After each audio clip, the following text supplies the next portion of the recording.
Hello everyone, কেমন আছো তোমরা সবাই? আমার নতুন আরেকটি ব্লগে তোমাদের সবাইকে স্বাগত।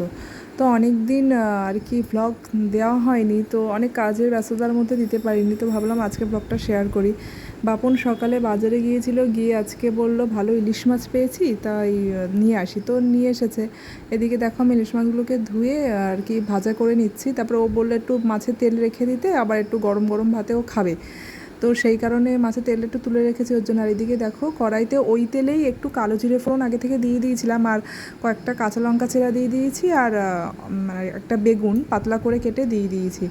তো দিয়ে এটাকে ভালো করে আর কি নাড়িয়ে নিচ্ছি, মানে একটু হালকা হালকা মানে একটু ভাজা ভাজা হলে এবার ওর মধ্যে আমি দিয়ে দেবো আর কি হলুদ গুঁড়ো, জিরে গুঁড়ো আর নুন। ব্যাস এই তিনটে জিনিসই দেবো, আর কিছু এতে দেবো না আমি। তো এই নর্মাল এই তিনটে জিনিস দিয়ে এবার ভালো করে মশলাটাকে বেগুনের সাথে আর ভালো করে মানে আর কি কষিয়ে নেব। তো এদিকে বেগুনটা ভালো করে কষানো মানে হয়ে গেছে। আর বাপন আবার বললো যে একটু পাতলা করে মুসুরের ডাল করতে, তো সেই দিকে ডালটাও বসিয়ে দিয়েছি আর একদিকে। আর এদিকে দেখো আমার বেগুনটা ভালো করে কষে গেছে মশলার সাথে। এবার আমি একটু এতে জল দিয়ে দেবো, যেহেতু বেগুন বেশিক্ষণ সময় লাগে না, এমনি তো তাড়াতাড়ি সিদ্ধ হয়ে যায়। তো এর মধ্যে আমি একটু গরম জল দিয়ে দেবো, মানে যতটা আমি আর কি ঝোলটা রাখবো। বেগুন কালো জিরে দিয়ে তো এটা ইলিশ মাছের পাতলা ঝোল তো খুবই সুন্দর লাগে খেতে, তো সেই কারণে ভাবলাম আজকে এটা করি।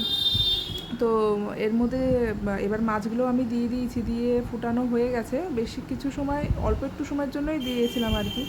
তো তারপরে ভাবলাম কি যে ডাল করছি, তো ওর সঙ্গে একটু উচ্ছে ভাজা করি, তো গোল গোল করে উচ্ছে ভাজা করে নিয়েছি। তো এদিকে আমার রান্না রেডি হয়ে গেছে, আর বাপন খেয়ে দিয়ে আর কি চলে গেছে, ওরও আজকে ইভিনিং ডিউটি আছে। আর এদিকে দেখো বিকেলবেলা বৃষ্টি হচ্ছিল, তো আমি কি আর করব বুঝতে পারছিলাম না, তা জানলার পাশে বসে একটু বৃষ্টিটা অনুভব করছিলাম, আর একটু গুনগুন গুনগুন করে গান করছিলাম।